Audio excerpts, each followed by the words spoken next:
Hi everyone, welcome to all of you in my YouTube channel Thinkers Power। दोस्तों, आज हम लोग भारतीय भूगोल का अगला एपिसोड देखेंगे।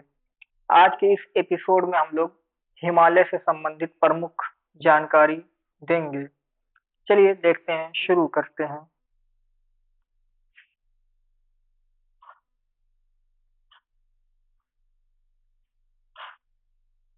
तो जैसा कि अब हम लोग हिमालय के बारे में देखना शुरू कर रहे हैं, तो देखिए, हिमालय के निर्माण से संबंधित पहले हम लोग देख लेते हैं कि कौन कौन से सिद्धांत हैं। उसके बाद आगे कंटिन्यू करते हैं। देखिए, हिमालय जो है ना, हिमालय के निर्माण से दो सिद्धांत से संबंधित हैं। एक तो कोबर का भूसन्नति सिद्धांत है, दूसरा प्लेट टेक्टोनिक वाला है। ठीक है, पीटी या प्लेट टेक्टोनिक। कोबर के भूसन्नति सिद्धांत में कहा गया है कि जैसे जहां आज हिमालय है, तो ये इंडो ऑस्ट्रेलियन प्लेट पे है। तो यूरेशियन प्लेट और इंडियन प्लेट यानी वाई पी और आईपी, तो यूरेशियन और इंडो ऑस्ट्रेलियन प्लेट के बीच में जो ये जलराशि थी, इसे टेथिस भूसन्नति कहा। भूसन्नति क्या है? तो एक छिछला सागर है, तो छिछले सागर को भूसन्नति कहते हैं। ठीक। अब इसी छिछले सागर में जो यूरेशियन प्लेट की नदियां थी और जो इंडो ऑस्ट्रेलियन प्लेट की नदियां थी, वो अपना जल गिराती थी। जैसे जैसे ये लोग अपना जल इसमें गिराती गई और इस जल में इन नदियों के साथ अवसाद भी आता था। यह अवसाद ही जब वलन पड़ा, इन अवसादों में जब वलन पड़ा, तो इससे हिमालय का निर्माण हुआ। तो ये था कोबर का भूसन्नति सिद्धांत। वहीं प्लेट टेक्टोनिक सिद्धांत के बारे में अब हम लोग देखते हैं। तो प्लेट टेक्टोनिक सिद्धांत भी सेम बात कहता है। प्लेट टेक्टोनिक सिद्धांत के तहत की जो इंडो ऑस्ट्रेलियन प्लेट है यानी आईपी प्लेट, ये कौन सी है? महाद्वीपीय महासागरीय वाली है। और जो यूरेशियन प्लेट है, तो दोनों महाद्वीपीय महासागरीय प्लेट है ना, तो इनमें से जब इन दोनों के बीच में टकराव हुआ, टकराव की वजह से जो प्लेट हल्की थी वो ऊपर उठी, जो प्लेट भारी थी वो नीचे गई। तो इससे क्या हुआ? इसमें भी वलन पड़ा और पड़ने की वजह से हिमालय का निर्माण हुआ। तो ये थी मोटी मोटी जानकारी। चलिए अब आगे देखते हैं हम लोग डायग्राम के थ्रू। सबसे पहले देखेंगे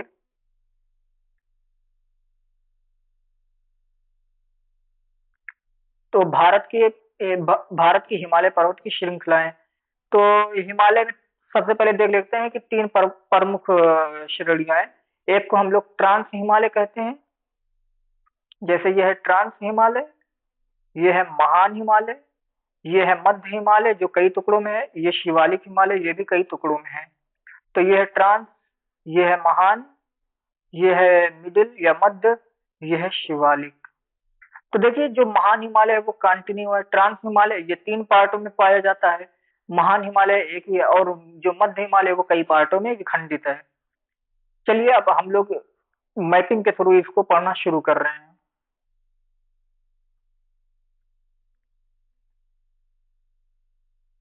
तो देखिए, जो ट्रांस हिमालय है उसमें आती है काराकोरम श्रेणी, लद्दाख श्रेणी, जासकर श्रेणी।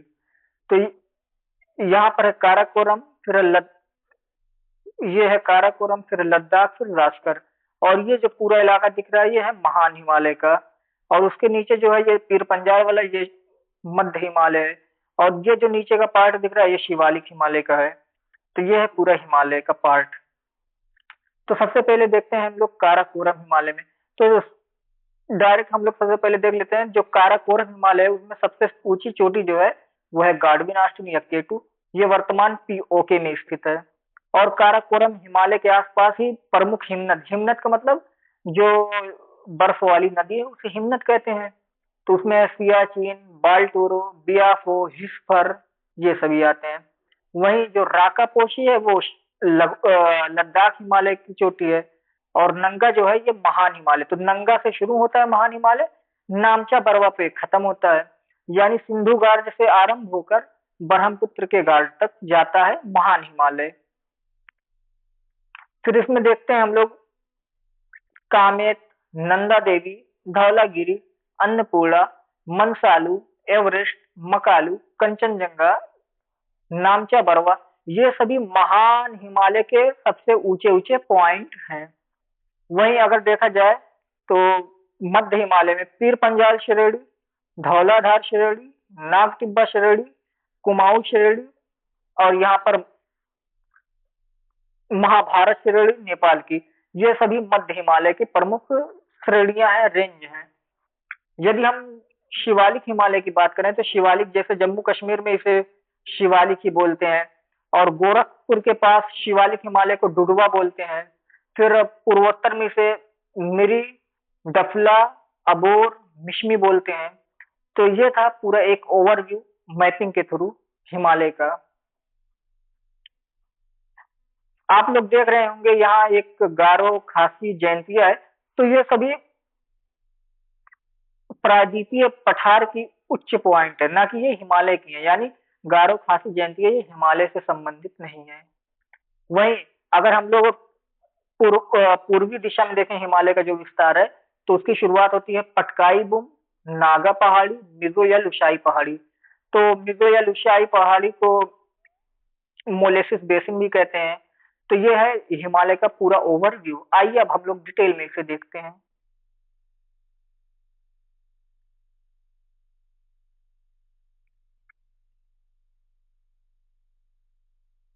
सबसे पहले हमारा ट्रांस हिमालय। तो ट्रांस हिमालय को देखते हैं, ट्रांस हिमालय में क्या क्या है। तो देखिए ट्रांस हिमालय में तीन पार्ट हमें देखना है, काराकोरम वाला, लद्दाख वाला, उसके बाद जास्कर वाला। आइए देखते हैं काराकोरम के बारे में। तो ये काराकोरम हिमालय है। काराकोरम वाली जो रेंज है उसमें ये भारत की सबसे उत्तरी श्रेणी है। यानी जो भारत है तो नॉर्दर्न मोस्ट ट्रांस हिमालय, यानी हिमालय के सबसे उत्तरी पार्ट को क्या कहते हैं, काराकोरम। जैसा कि आप लोग देख सकते हैं ये दिशा में नॉर्थ में सबसे ज्यादा आ रही है। तो काराकोरम सबसे उत्तरी पॉइंट है, या फिर सबसे उत्तरी चोटी, सबसे उत्तरतम श्रेणी पर्वत वाली, तो काराकोरम वो है। और अगर देखा जाए तो भारत की सबसे ऊंची चोटी जो है, यानी भारत की सबसे ऊंची चोटी भी काराकोरम चोटी है। काराकोरम पर स्थित गाडविन आश्रम या केटू है, सॉरी। तो गाडविन आश्रम या केटू भारत की सबसे ऊंची चोटी है, लेकिन ये भारत में ना होकर पाक अधिकृत कश्मीर में है, यानी पीओके में है। अगर कोई पूछे कि भारत में स्थित भारत की सर्वोच्च चोटी कौन है, वो कंचनजंगा। तो ये केटू या गाडविन आश्रम काराकोरम की भारत की सबसे ऊंची चोटी है।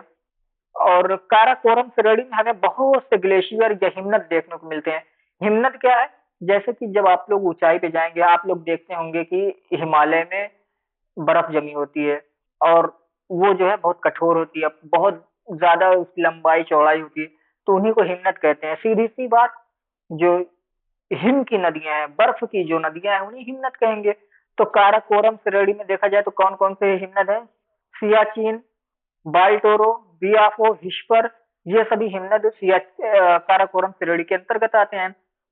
सियाचिन के बारे में कुछ एक्स्ट्रा पॉइंट ये है कि सियाचिन विश्व का सबसे ऊंचा युद्ध क्षेत्र माना जाता है।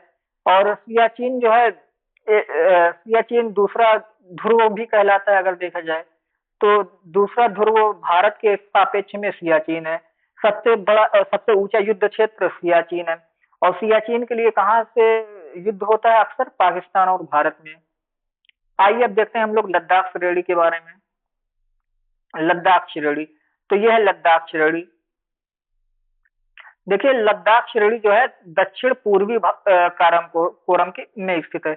यानी ये जो काराकोरम श्रेणी है, तो इस काराकोरम श्रेणी का जो साउथ ईस्ट पार्ट है, तो दक्षिण पूर्वी भाग में लद्दाख श्रेणी स्थित है। और इसी लद्दाख श्रेणी का पूर्व में विस्तार क्या कहलाता है, कैलाश पर्वत, जो हिंदू धर्म में आस्था का मेन केंद्र है। तो लद्दाख श्रेणी का पूर्व में विस्तार ही कैलाश पर्वत कहलाता है। और जो जो भी नदियां तिब्बत से निकलती हैं, उनको उत्तर में बांटने का काम यही लद्दाख श्रेणी करती है, क्योंकि अधिकांशतः तिब्बत से निकलने वाली नदियां इसी लद्दाख और जास्कर श्रेणी के बीच से होकर बहती हैं। तो ये था पूरा लद्दाख का ओवरव्यू। एक पॉइंट और, लद्दाख की जो राका पोशी पीक है वो विश्व की सबसे तीव्रतम ढाल वाली चोटी है। अब जैसे आप लोग देख रहे हैं ये चोटियां हैं, ठीक। तो सबसे ज्यादा तीव्र ढाल किसकी है, इसकी है कि इसकी है। तो राका पोशी जो है विश्व में तीव्रतम ढाल वाली चोटी है। और ये राकापोशी लद्दाख पर्वत श्रेणी पर ही स्थित है। चलिए आगे देखते हैं अब हम लोग भारत का भौतिक स्वरूप, हिमालय का वर्गीकरण। तो हिमालय का अगर हम लोग उत्तर से दक्षिण की ओर वर्गीकरण करें तो सबसे पहले कौन आएगा? ट्रांस। ट्रांस के बाद कौन सा आएगा? महान। महान के बाद कौन सा आएगा? मध्य यानी मिडल। मिडल के बाद कौन सा आएगा? शिवालिक। तो ये हो गया उत्तर से दक्षिण की ओर क्रम। अब पूर्वोत्तर पहाड़ी के बारे में देखते हैं। तो देखिए ये जो पूर्वोत्तर की पहाड़ियां, इन सभी पूर्वोत्तर की पहाड़ियों का नाम वहां पर पाई जाने वाली जनजातियों के नाम पर पड़ा है। तो सबसे पहले आता है डफला, फिर है मिरी, फिर है अबोर और मिश्मी। ये चारों पर्वत श्रेणियां जो है कहाँ पर है? अरुणाचल प्रदेश में स्थित है। उसके बाद आता है पटकाई बुम, फिर है नागा पहाड़ी, मिजो या लुसाई पहाड़ी। तो देखिए नागा पहाड़ी नागालैंड में है, मिजो या लुसाई पहाड़ी मिजोरम में है। मिजो या लुसाई पहाड़ी को मोलेसिस बेसिन भी कहते हैं क्योंकि ये मृदुल और असंगठित चट्टानों से बना हुआ है। वहीं मिकिर और रेंगमा, गारो, खासी जयंती ये सब असम के पार्ट में है। तो ये सब किसका पार्ट है? ये प्रायद्वीपीय पठार का पार्ट है। जब प्रायद्वीपीय पठार का हिस्सा इंडो ऑस्ट्रेलियन प्लेट का हिस्सा यूरेशियन प्लेट से टकराया था। चलिए अब देखते हैं महान या विरहद या हिमाद्री हिमालय। तो इसके नाम में भी राज है। तो विरहद हिमालय क्यों कहते हैं? क्योंकि इसका विस्तार बहुत ज्यादा है, यानी बहुत बड़ा होने के कारण, बहुत लंबा होने के कारण इसे विरहद या महान हिमालय कहते हैं। दूसरी चीज है हिमाद्री। हिमाद्री हिम आद्री, हिम मीन्स बर्फ होता है। तो हिमाद्री में क्या है? हिम और आद्री, यानी यहाँ वर्ष भर बर्फ जमा रहता है, पूरे साल ये बर्फ से ढका रहता है, इसलिए इसे हिमाद्री कहते हैं। भाई गर्मी में हम लोग टहलने जाते हैं ना। उसके बाद है महान हिमालय। महान हिमालय इसलिए भी इसे कहते हैं क्योंकि महान हिमालय इसलिए बोला जाता है, यहाँ दुनिया की सबसे ऊंची ऊंची चोटियां जैसे एवरेस्ट, कंचनजंगा, इन सभी दुनिया की ऊंची ऊंची चोटियां इसी हिमालय में है, इसलिए इसे महान कहते हैं। तो देखिए वृहद या महान या हिमाद्री हिमालय का विस्तार कहाँ से है? तो जम्मू कश्मीर में नंगा पर्वत से अरुणाचल प्रदेश के नामचा बरवा तक, यानी सिंधु नदी के गार्ज से ब्रह्मपुत्र नदी के गार्ज तक। गार्ज मतलब क्या होता है? एक गहरी खाई। ठीक है।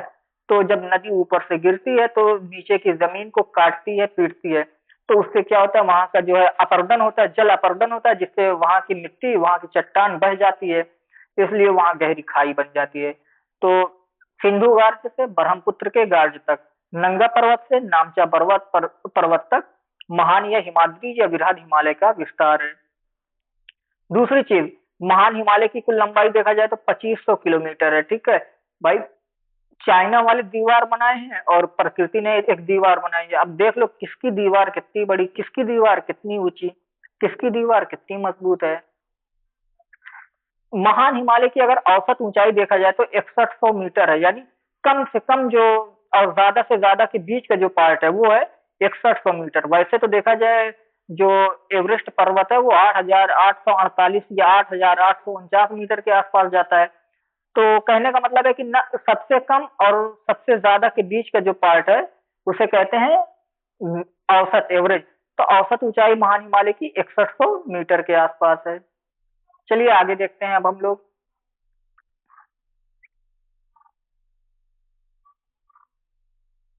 महान हिमालय। महान हिमालय की प्रमुख पर्वत चोटियां, तो विश्व की सर्वाधिक ऊंची चोटियां इसी श्रेणी पर पाई जाती हैं।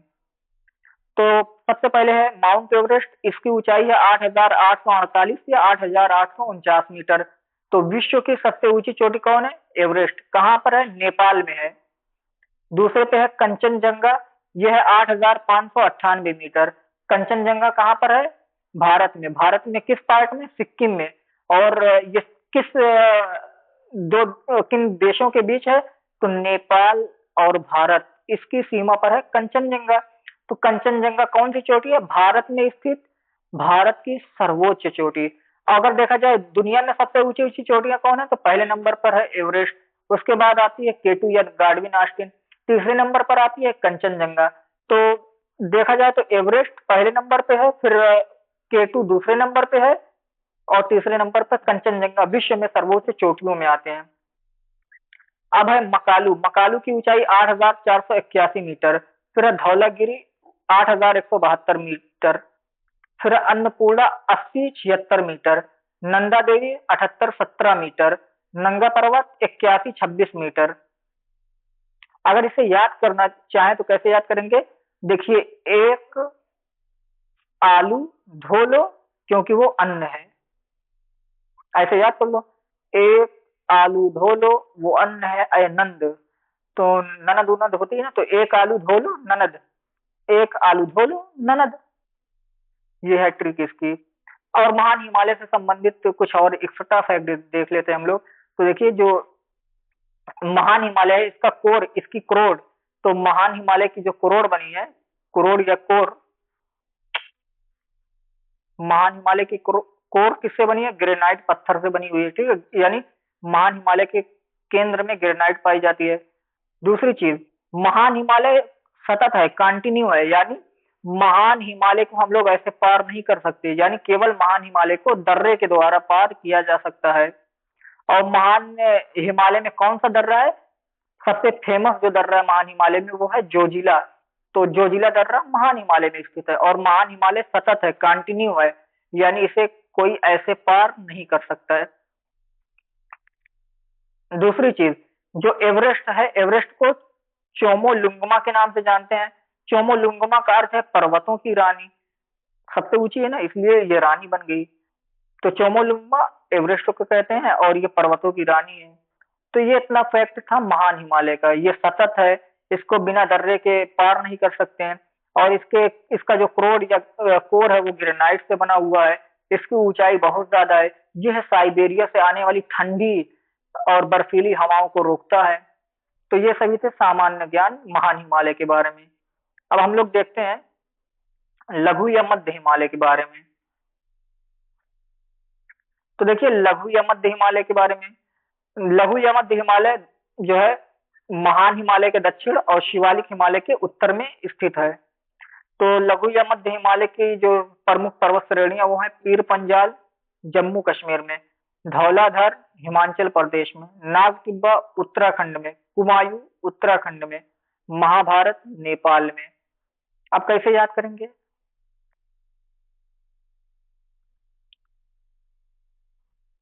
अब बनिहाल दर्रा पीर पंजाल श्रेणी में है, ठीक। तो पीर पंजाल जो श्रेणी है, ये सबसे लंबी है। पीर पंजाल श्रेणी मध्य हिमालय की सबसे लंबी है। फिर धौलाधर है हिमाचल प्रदेश में, नाग टिब्बा उत्तराखंड में है, कुमायूं उत्तराखंड में है, महाभारत नेपाल में है। तो जो लघु या मध्य हिमालय की सबसे ऊंची ऊंची पॉइंट जो पाए जाते हैं, तो महाभारत श्रेणी पर ही पाए जाएंगे। तो सबसे लंबी पीर पंजाल, सबसे ऊंची ऊंची पर्वत श्रेणियां मध्य हिमालय में, वो है महाभारत में। और लघु या मध्य हिमालय के बारे में क्या जानकारी? ये सतत नहीं है, यानी ये असतत है। कई जगह से नदियों द्वारा ये विखंडित है। और इस पर कई प्रकार के घास के मैदान भी पाए जाते हैं। चलिए देखते हैं मध्य हिमालय के विषय में और भी इंफॉर्मेशन। तो देखिए, महान मध्य हिमालय की घाटियां, तो लघु हिमालय और महान हिमालय के बीच कई घाटियां पाई जाती हैं। आइए घाटियां समझ लेते हैं होती क्या है। जैसे ये महान हिमालय और ये मध्य हिमालय, तो ये सभी तो ऊंचा वाला पार्ट है, लेकिन ये जो है नीचा पार्ट है ना, तो ये जो खाई नुमा दिख रहा है, ये जो मैदान है समतल, इसी को कहते हैं घाटी। यानी दो ऊंचे पर्वत के बीच के स्थित समतल मैदान घाटी कहलाता है। आइए देखते हैं तो कौन कौन सी प्रमुख घाटियां हैं मध्य हिमालय में। तो सबसे पहले आती है, देखो, कश्मीर घाटी जम्मू कश्मीर में, कुल्लू कांगड़ा घाटी हिमाचल प्रदेश में, काठमांडू घाटी नेपाल में, और फूलों की घाटी उत्तराखंड में। तो देखिए, कश्मीर घाटी जम्मू कश्मीर, फूलों की घाटी उत्तराखंड में, कुल्लू कांगड़ा घाटी हिमाचल प्रदेश, काठमांडू घाटी नेपाल में स्थित है। ये मध्य हिमालय की प्रमुख घाटियां हैं। वहीं पर्यटन स्थल देखते हैं। तो देखिए, जो महान हिमालय या फिर खासतौर से मध्य हिमालय में जो प्रमुख पर्यटन स्थल है, जहां पर लोग गर्मी में अपनी जाते हैं, यात्रा उत्तरा करते हैं ना, टहलने घूमने, तो हिमाचल प्रदेश में कुल्लू, मनाली, डलहौजी, धर्मशाला, शिमला, उत्तराखंड में अल्मोड़ा, मसूरी, और नैनीताल। तो एक बार और, हिमाचल प्रदेश में कुल्लू, मनाली, डलहौजी, धर्मशाला, शिमला, जबकि उत्तराखंड में अल्मोड़ा, मसूरी और नैनीताल ये प्रमुख पर्यटन स्थल है मध्य हिमालय के। अब मध्य हिमालय में शीतोष्ण घास के मैदान। शीतोष्ण घास का मैदान जब उत्तर भारत में गर्मी का मौसम हो, तब हिमालय की जो ऋतु है उसे वहां पर उगने वाली घास को शीतोष्ण कहते हैं। तो देखिए, लघु हिमालय की श्रेणियों की ढालों पर, जैसे ये लघु या मध्य हिमालय है ना, एक मिनट, ये मान लीजिए लघु या मध्य हिमालय की एक पर्वत है, तो इसके ढाल है ये। अब ढाल पे जो भी पेड़ पौधे निकलेंगे, ये ढाल पर जो भी पेड़ पौधे निकलेंगे उसे घास के मैदान कहते हैं। और ये कैसे हैं? शीतोष्ण हैं। तो आइए देखते हैं।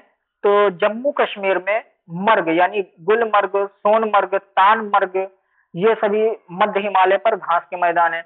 उत्तराखंड में बुग्याल, पयार, ये सभी घास के मैदान है। और इस पर जो चरवाहे होते हैं वो सभी अपने भेड़ बकरे को यहाँ पर गर्मियों में ले जाकर छोड़ते हैं और यहीं से वो अपना भोजन प्राप्त करते हैं। तो गुलमर्ग, मर्ग और बुग्याल, प्यार, ये सभी मध्य हिमालय पर स्थित शीतोष्ण घास के मैदान हैं। आइए अब देखते हैं हम लोग शिवालिक या बाह्य हिमालय के बारे में। तो देखिए, शिवालिक या बाह्य हिमालय लघु हिमालय के दक्षिण में स्थित है। जैसे ये महान हिमालय है, महान हिमालय के दक्षिण में कौन सा है? मध्य हिमालय। मध्य हिमालय के दक्षिण में शिवालिक हिमालय। तो देखिए, शिवालिक हिमालय और लघु हिमालय के बीच की जो घाटियां हैं उन्हें दो नाम से जानते हैं, पश्चिम में दून, पूरब में द्वार। तो पश्चिम में जो दून है, पूरब में जो द्वार है, उसे कहते हैं शिवालिक और लघु हिमालय के बीच की घाटियां। तो देखिए, दून में जैसे देहरादून सबसे बड़ा है, कोटली दून है, पाटली दून है। द्वार में हरिद्वार है जो सबसे मतलब धार्मिक स्थल भी माना जाता है। तो एक बार ऐसे हम लोग डायग्राम के थ्रू देख लेते हैं। जैसे ये हमारा लघु हिमालय है, लघु हिमालय के बाद ये शिवालिक है। ऐसे देखिए, लघु हिमालय और ये हमारे शिवालिक हिमालय। अब लघु और शिवालिक हिमालय के बीच में ये जो पश्चिम वाला मैदानी भाग है और ये पूरब वाला, तो ये जो वेस्ट वाला मैदानी भाग है और ये जो ईस्ट वाला मैदानी भाग है, तो वेस्ट वाले मैदानी भाग को क्या कहते हैं? दून। और ईस्ट वाले मैदानी भाग को क्या कहते हैं? द्वार। तो पूरब में द्वार है, पश्चिम में दून है। चलिए आगे देखते हैं अब हम लोग शिवालिक के क्षेत्रीय नाम। तो देखिए, शिवालिक के क्षेत्रीय नाम जम्मू कश्मीर में कश्मीर पहाड़ी, और उसके बाद उत्तराखंड नहीं, यहाँ उत्तर प्रदेश के गोरखपुर वाले इलाके में इसे क्या कहते हैं? तो इसे डोडुआ कहते हैं, डुंडवा या डुडुआ। अरुणाचल प्रदेश में डाफला, मिरी, अबोर, मिश्मी।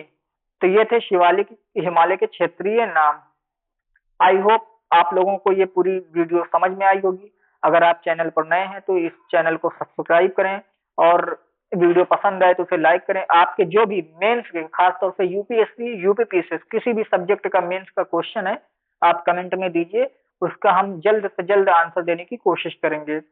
और आप लोगों को ये वीडियो पसंद आए तो इसे लाइक, शेयर और चैनल पर नए हो तो सब्सक्राइब करें। आपके जो भी कमेंट है वो सुझाव के थ्रू हम तक दें।